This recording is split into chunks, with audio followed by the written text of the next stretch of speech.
E aí, pessoal, vocês sabem qual é o santo da vez? Qual que é? Carlo Acutis. Esse mês, dia... 25 e 27 de abril, durante o jubileu da juventude. O que vai acontecer? A canonização de Beato Carlo Acutis. E a gente sempre fala dessa história do santo de calça jeans, né? Finalmente apareceu o santo de calça jeans. E tinha 15 anos. 15 anos. E o que representa isso para a igreja, para a juventude? Acho que vamos falar um pouquinho sobre isso nesse episódio do Beijo Canal.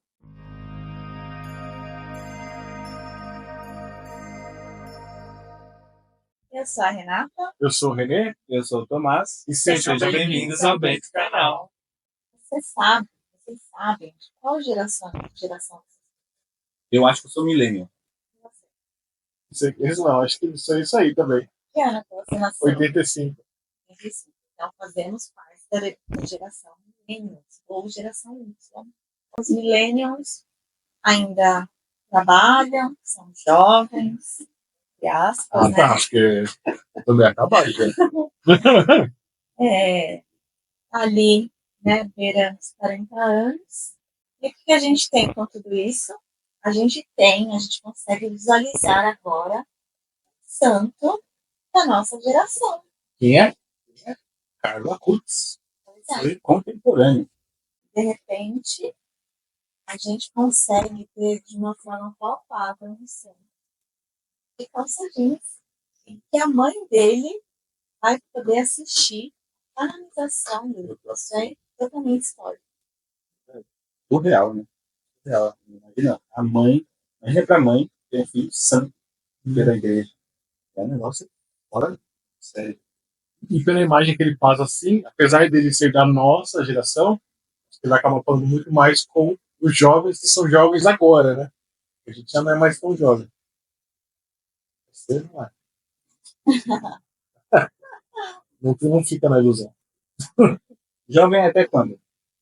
Olha, a última vez que eu pesquisei, já era até 29 anos. Você grava jovem adulto, né? Mas não fala que a adolescência vai até 21.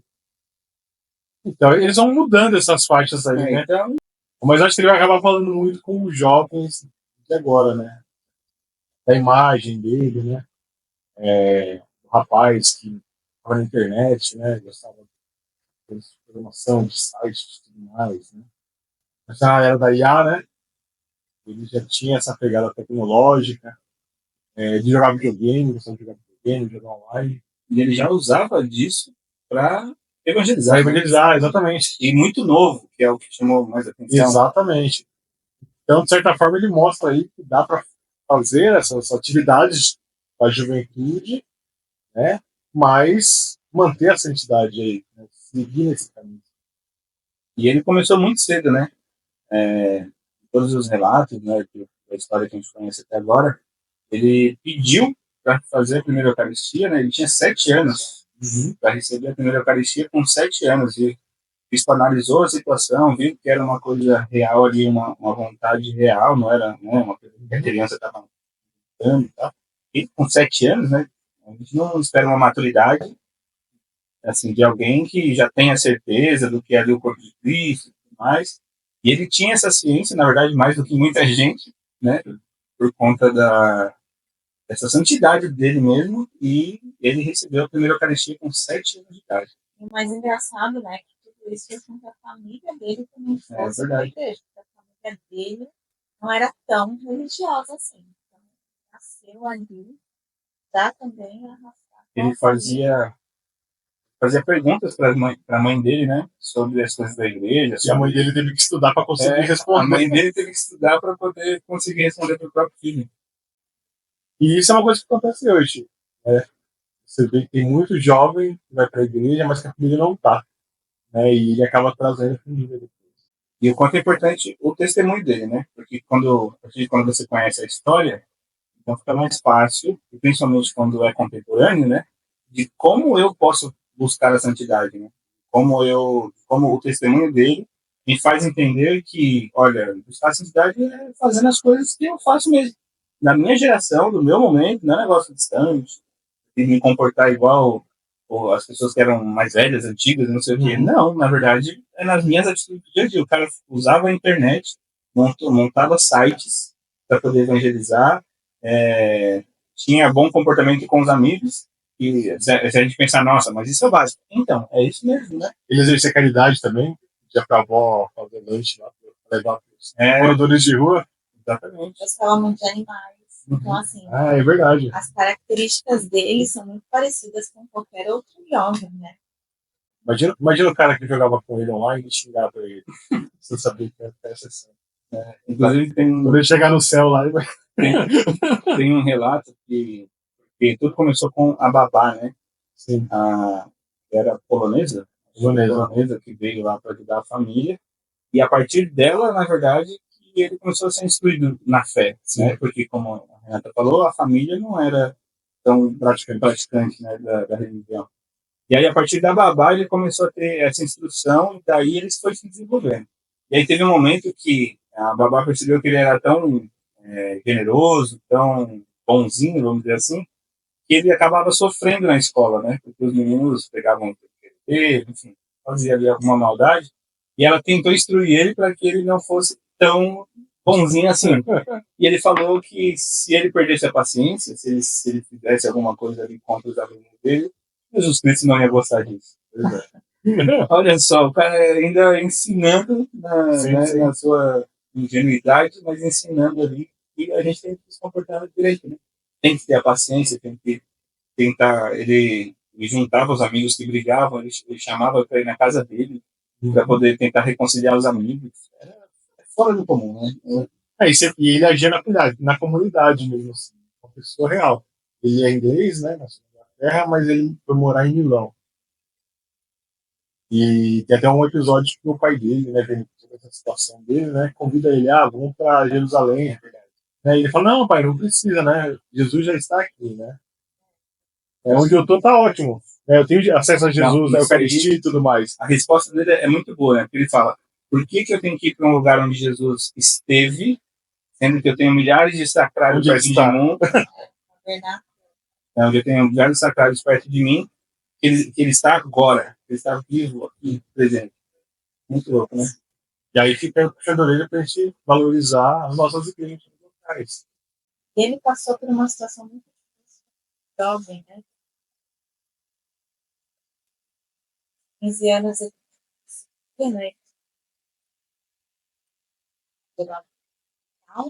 e ali ele teve um diagnóstico de leucemia, né? Todo aquele sofrimento que ele passou, ele ofereceu pelo Papa pela igreja. Então, até nesse momento, ele pensando como fazer desse sofrimento algo maior.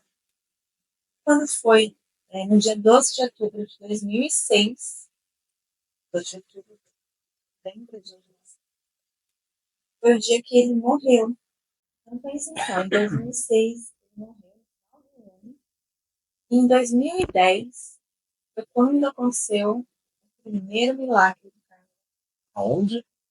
Então, isso que é o mais curioso, né? Só para a gente relembrar, ele morava em Milão, Itália, foi enterrado em Assis. Porque era um desejo dele, inclusive. Ele era um devoto de São Francisco. E o milagre aconteceu no Brasil. O milagre aconteceu no Mato Grosso do Sul. Grande Mato Grosso do Sul. Um menino tinha um problema muito, uma anomalia no pâncreas. Era uma doença muito rara. Então, o avô dele estava desesperado. Levou ele em uma missa. Nessa missa tinha uma relíquia, Carlos Afonso, um pedaço da roupa de Carlos Afonso, continha o sangue. Ele pediu para o menino encostar nessa relíquia. Imediatamente, milagre que nem os médicos conseguiram. Tá?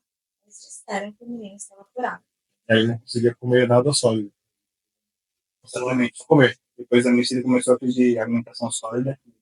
Ele já não estava se alimentando, era tudo dieta líquida. E logo depois da missa ele pediu comida sólida. Então aí já notaram que alguma coisa tinha acontecido. Eles fizeram os exames e tudo, mas a anomalia desapareceu. O primeiro milagre aconteceu em 2010 e o segundo aconteceu em 2022. Uma moça, uma jovem, estava em Florença, caiu de bicicleta e bateu a cabeça. entrou em coma, um coma irreversível. É uma hemorragia muito grave que ela teve, né? E tal. E, na verdade, os médicos já tinham meio que desenganado, né? Não tinham dado esperanças de recuperar. E aí ela melhorou depois da oração. Começou a andar, inclusive, já no hospital. E aí começou todo o processo de beatificação, e agora a canonização. Então, se você está aí, ó, achando que você não pode ser santo, você pode sim. Presta atenção. Veja os sinais. Falar em sinais, né? E sinais que Carla Kurtz, né, imprime aí na igreja, né? Principalmente na relação da igreja com o jovem. Porque, assim, ele tem essa imagem de jovem, e você não vai encontrar em outro santo, não vai encontrar um santo recente com essa imagem, pelo menos não popular, eu não consigo verdade nenhuma, né? Então, assim, do ponto de vista de evangelização, ela é um sinal muito forte, assim, de jovem, olha, ele foi jovem, e você também pode ser. Mas, desde a época dele para cá, não se passaram tantos anos, né, mas a relação do jovem com a igreja, com a religião, mudou bastante. Falou aí num outro episódio, né? Se pegar tipo, São Paulo e Rio de Janeiro, a gente tem aí 30% de jovem que se diz que não é parte de nenhuma religião. Estou falando que são 30% de ateus, mas são 30% de pessoas que não se vinculam a nenhuma igreja, seja católica, evangélica, o que for. Então, a relação do jovem com a igreja hoje está um pouco complicada. O que vocês acham? Como é que o Carla Kurtz consegue ajudar com essa situação? Acho que primeiro a igreja precisa falar dele. Precisam conhecer Carla Kurtz. E às vezes a gente acha, aparece bastante coisas para mim no Instagram, por exemplo, né? Só que eu sou uma pessoa que já estou inserido dentro da igreja, então eu vivo ali numa bolha, onde o algoritmo começa a mandar um monte de coisas que eu vou curtindo e tudo mais. Mas às vezes quando eu falo com uma outra pessoa sobre, a pessoa não tem noção do que é, de quem era, que isso está acontecendo, no negócio da processo de canonização. Então acho que a primeira coisa é, precisa ter uma divulgação forte de quem foi Carla Kurtz, de como ele era, o que ele fez, por que ele está sendo, por que ele está se tornando santo para a igreja, porque as pessoas precisam da imagem, a gente precisa desenhar para as pessoas entenderem. Né? Eu falo por mim mesmo, eu preciso que aquilo que eu preciso ter conhecimento chegue até mim de maneira intensa, né? E o jovem, pelo menos eu vivo dessa maneira, o jovem hoje, ele vive muito isso. Ele precisa de uma coisa intensa que gere impacto nele para ele poder colocar atenção naquilo. Né? E eu acho que a igreja precisa encontrar essa maneira de falar sobre santidade de modo geral. Mas aproveitando o mês dessa canonização para falar de Carla Kurtz. Isso tem que chegar em todos os grupos de jovens, tem que ser falado na missa, tem que ser divulgado nas redes sociais das paróquias, não sei, pelo menos é como eu vejo, e precisa existir esse incentivo em conhecer um jovem santo, para poder o jovem enxergar a possibilidade de ser. Jovens buscam inspiração, né? Os adolescentes. A gente vê jovens que, eu gosto de tal cantor, se veste, bota cantor, artista, tudo mais. Exemplo, né? Então, eles precisam ver Carla Kurtz como uma referência, como algo que eles querem alcançar também.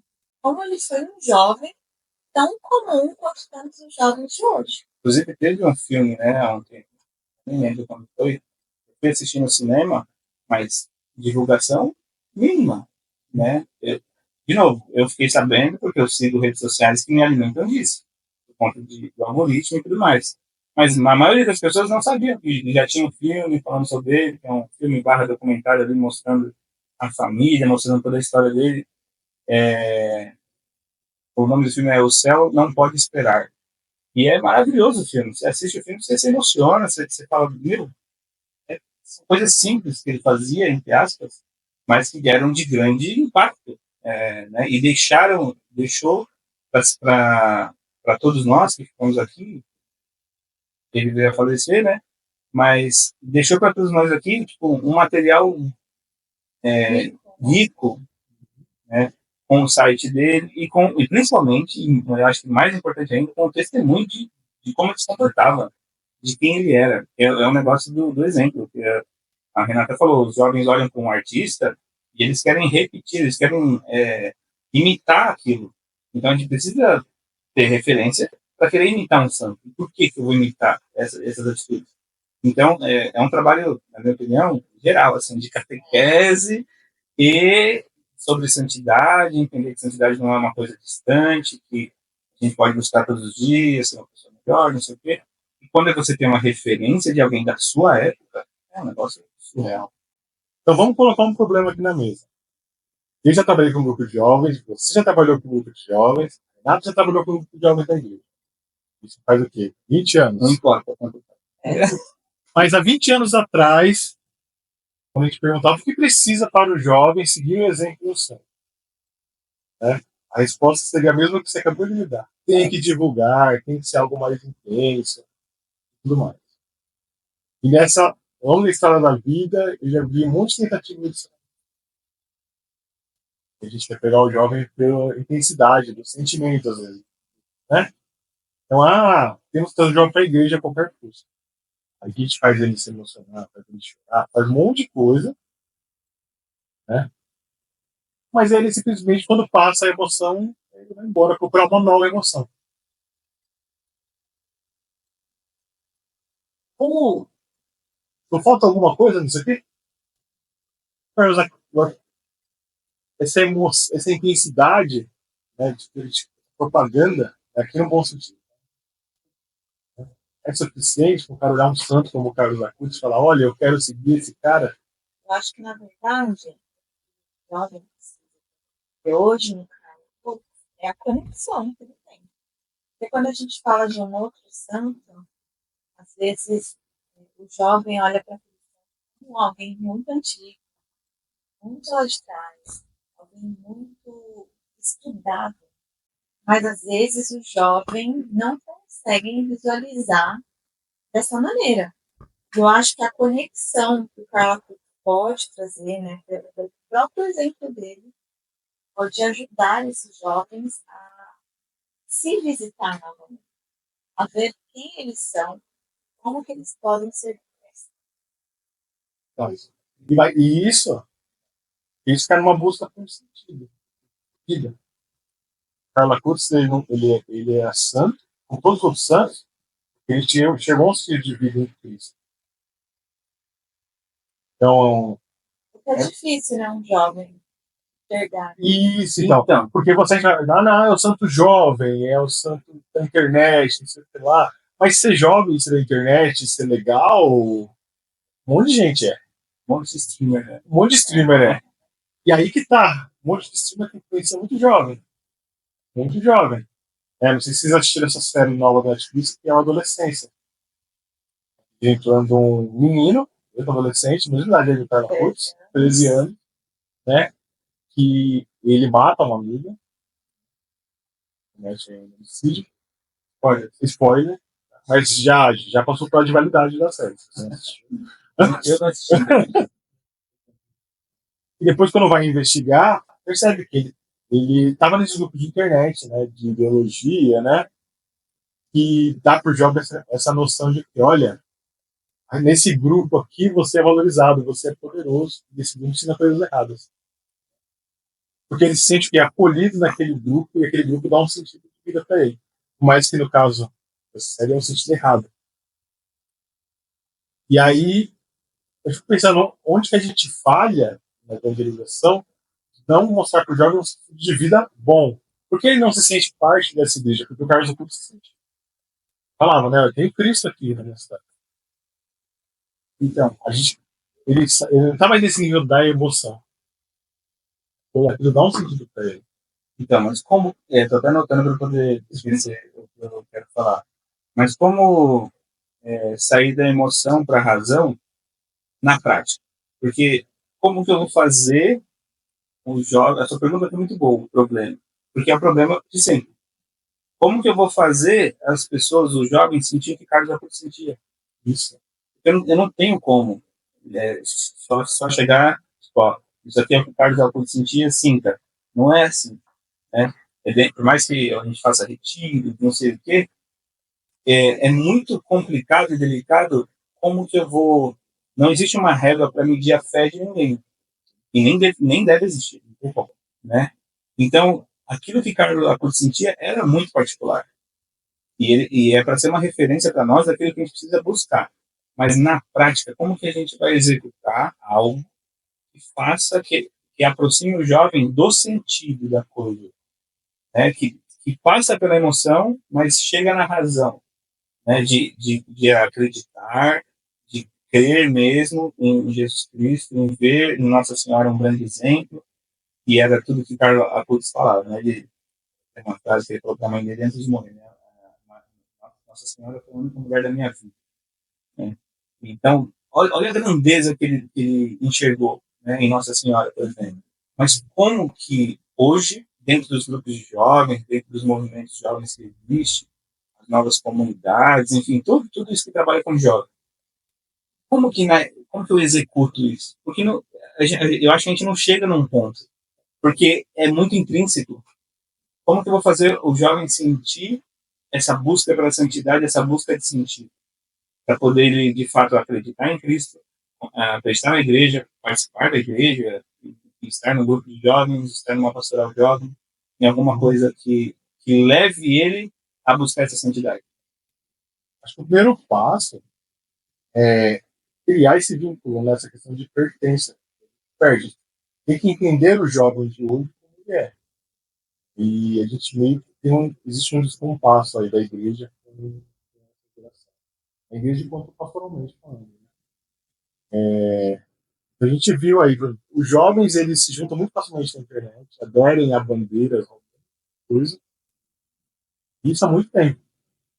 O Carlo Acutis, na época dele, lá atrás, falo lá atrás, é recente, mas lá atrás, 2006. tem aí alguns anos. Ele entendeu que, olha, eu vou fazer uma página na internet para divulgar os milagres da igreja. É uma sacada bem legal na época, né? Mas que hoje em dia mudou a forma de se comunicar na internet, para a época, ele teve uma ideia bem legal. E aí você vê que a igreja, pastoralmente, sabe se tem no meio virtual. Hoje, em 2025, né, a gente está se organizando com a questão dos missionários digitais, para falar para a igreja de forma orgânica, né, e conhecer que existe um local, chama internet, que ela pode falar com o jovem. Até então isso não existia de forma um trabalho pastoral voltado a isso. Não era entendido que precisava ter esse trabalho. Então, assim, o jovem vivia na internet, é um local de existência hoje. E nesse local não existia igreja. Existia o quê? Ideologias. Todas as outras coisas. Ideologias. Ou pessoas que até falavam o nome da igreja. Mas que na verdade botavam suas ideias como se fosse igreja.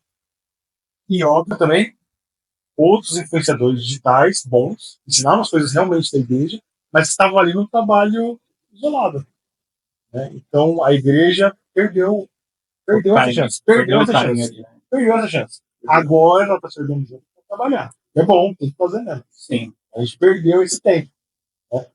Então, deixa eu ver hoje o Frei Gilson, né? O Gilson, ele pega a gente. Ele reza. Ele faz a coisa mais básica. É impressionante. E ele pega gente que nunca ouviu falar de cristianismo, assim, que até nunca falar, não, mas que nunca viveu. Nunca foi próximo do cristianismo. Às vezes, inclusive, estava afastado, e aí, a partir daquilo ali, talvez seja até um retorno. Né? Artistas, eu acho interessante quando essa questão dele chamar os artistas, porque é aquele negócio das referências, né?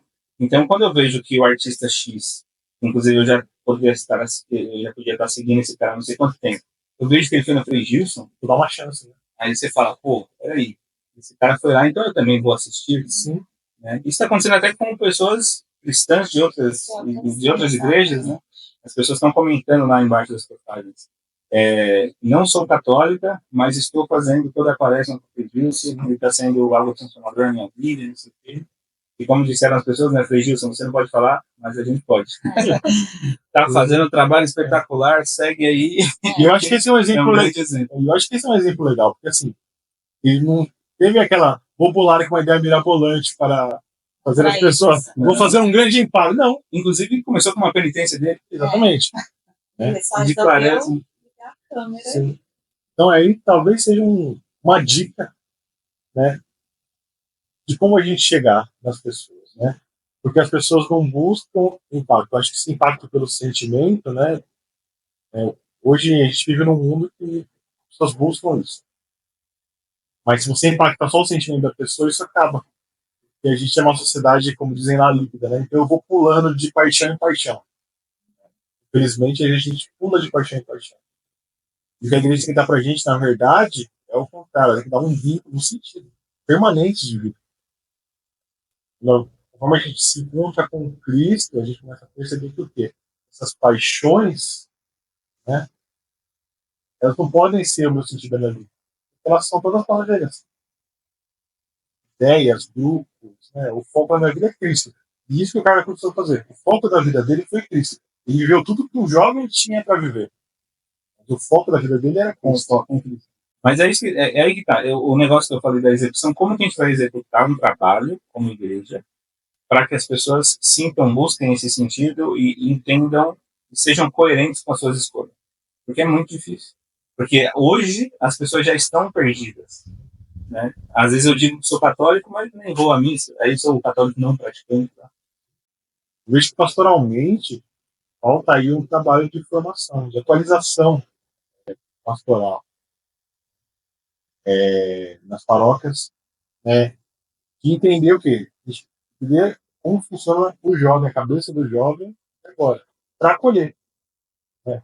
E isso tudo ficou parado lá atrás. As lideranças das paróquias ainda têm a imagem do jovem da época delas. Eu sou catequista. A minha cabeça também está desatualizada. Mas como eu convivo sempre com novas turmas, eu percebo que, olha, ele está meio velho, né? Eles falam de coisas novas que você tem que saber e tem que ir atrás. Isso também retoma a série que a gente assistia na adolescência, né? É o momento que os pais percebem que eles não sabem nada da vida dos filhos.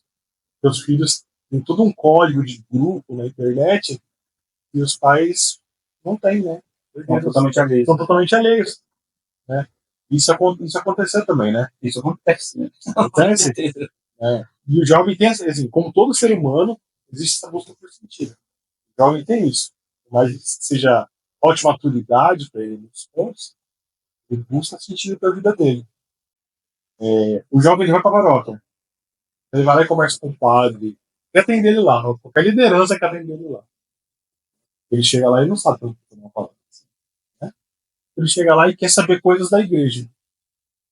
E as pessoas não sabem responder.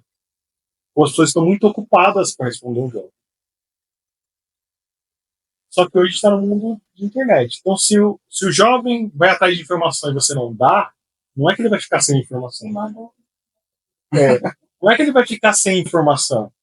Ele vai sair dali e vai buscar em outro lugar. Só que esse outro lugar não necessariamente é bom.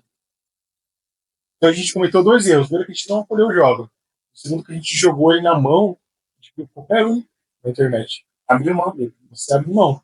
E aí depois a gente reclama, por que esse jovem aprendeu essas coisas tudo errado? Você nem ensinou. Você teve a chance de acolher esse jovem. Você não acolheu. Você vê muitos grupos aí na internet que ensinam coisas erradas em relação à igreja.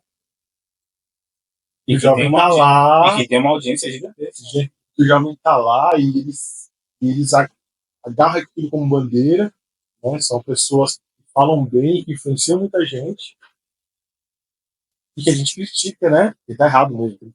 Okay. Mas a gente perdeu a mão de por que ele tá lá? O motivo que a gente. Ele tá lá. Às vezes o cara nem sabe que tem uma igreja na esquina da casa dele, mas ele sabe quem é o influenciador X ou Y. Aí segue. Novamente, assim, eu falei, né? Tem muita gente boa na internet. A gente tá na internet. A gente tá na internet. Não sei se a gente é tão bom assim como várias pessoas têm, mas a gente quer fazer um trabalho legal. E tem muita gente fazendo trabalho legal na internet. Até então, trabalhos isolados. Agora a gente percebe que a CNBB está tentando aí criar um vínculo, né? Não só a CNBB, a igreja como um todo, pastoralmente, desde o sínodo.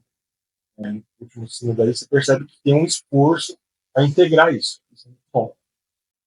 Todo mundo fala do crisma, que as pessoas jovens crismam e somem da paróquia. Isso, às vezes falam isso no crisma, no dia do crisma. E, na verdade, isso talvez não ajude tanto, né? De falar que, acontece, vocês não vão sumir, né? Não sei o quê. Não, talvez. E o trabalho, né? Como que a gente vai trazer essas pessoas para perto? Ao invés de falar de que eles somem, sendo que são pessoas que nem sabiam, talvez, que as pessoas somem, era mais fácil tentar trazer para perto. Mas aí isso evidencia um problema, né? Falta um preparo pastoral também para acolher esse jovem. É muito fácil você botar ele para carregar cadeira e tudo mais. Mas cadê acolher na sua pastoral? As pessoas ali têm preparo para ensinar para ele? Ou vão parar para fazer, o jovem atrapalha, as coisas ficam mais devagar com o jovem. É claro, o jovem tem que aprender. Né? Quando você era jovem, você também errava. Óbvio que o jovem na pastoral ele vai dar um certo trabalho. Se a pastoral não passa por isso, ela envelhece. Se não cria esse sentido, essa pertença com a comunidade, ele não fica mesmo. A culpa não é dele. E a questão do vínculo que você falou, né? E essa pessoa, qualquer pessoa só vai criar vínculo com alguém quando ela recebe confiança e ela então deposita confiança naquele também, naquela outra pessoa ou naquele trabalho específico. Sim. Então aí cria-se um vínculo. Mas quando não se cria esse vínculo logo de cara, inclusive com uma cara feia ou uma bronca, porque a pessoa fez errado, a pessoa chegou hoje, ou chegou há uma semana, fez ali alguma coisa errada porque pode acontecer, e aí pronto, é o fim do mundo. Às vezes ela nem fez errado, ela fez diferente do que eu estou acostumado. Né? Então, eles Tem que ser do meu jeito. A gente quer pegar sempre o jovem e botar ali no grupo dos jovens. Não que o grupo de jovens seja ruim, é legal também. A gente quer meio que cercar o jovem para que ele fique ali no mundinho dele e não atrapalhe as outras pastorais. Né? Sirva só para o trabalho braçal. Sirva só para isso. Pegar a cadeira, montar a barraca, essas coisas. E que legal. E que exatamente, tudo isso é importante. Mas, exatamente, o jovem não serve só para isso. Então, você que está muito tempo, você é catequista há muito tempo. Né? Você não pode ser o dono da pastoral. Né? Que outros catequistas jovens você está formando no seu trabalho? Aí depois fala assim, mas não aparecem jovens para ser catequista. Mas a gente tem que formar. Que iniciativa minha pastoral teve para formar alguém? Precisa da formação. Eu não tenho jovem na acolhida, mas que iniciativa a gente teve para formar um jovem nisso? Para fazer ele. Sempre pensando o quê? A cabeça do jovem de hoje é outra, não é a minha. E não é a minha cabeça de jovem. E não é nem a minha cabeça de jovem. E que o jovem vai entrar e o jovem vai errar, porque ele é jovem. E é uma pessoa que está aprendendo uma função. Está aprendendo, então você tem que ter isso em mente. Né? Jovem erra. A gente que é mais velho erra. Mas o jovem erra por imaturidade. Isso é normal, porque ele está aprendendo. Se você não botar isso na cabeça, você vai acabar ajudando ele, afastando ele. E dá para você ser santo, dá para buscar a santidade, dá para entender o que é buscar sentido em Cristo, na igreja, para poder a sua vida ser transformada e você transformar outras vidas a partir do seu testemunho, a partir das coisas do dia a dia, a partir das coisas normais que a gente faz todos os dias. Né? O testemunho, o exemplo sempre vai conseguir trazer mais pessoas para perto e para continuar buscando esse sentido. Assim. Que você, jovem, possa se inspirar, Carla Putz, e que as outras pessoas, né, principalmente as pessoas que atuam na igreja pastoralmente, também se inspirem no Carla Putz para acolher os jovens, os trabalhos que acontecem aí nas nossas comunidades, paróquias. É isso, compartilha esse vídeo, curte aqui as nossas redes sociais e até o próximo episódio. Tchau, tchau. Tchau, pessoal.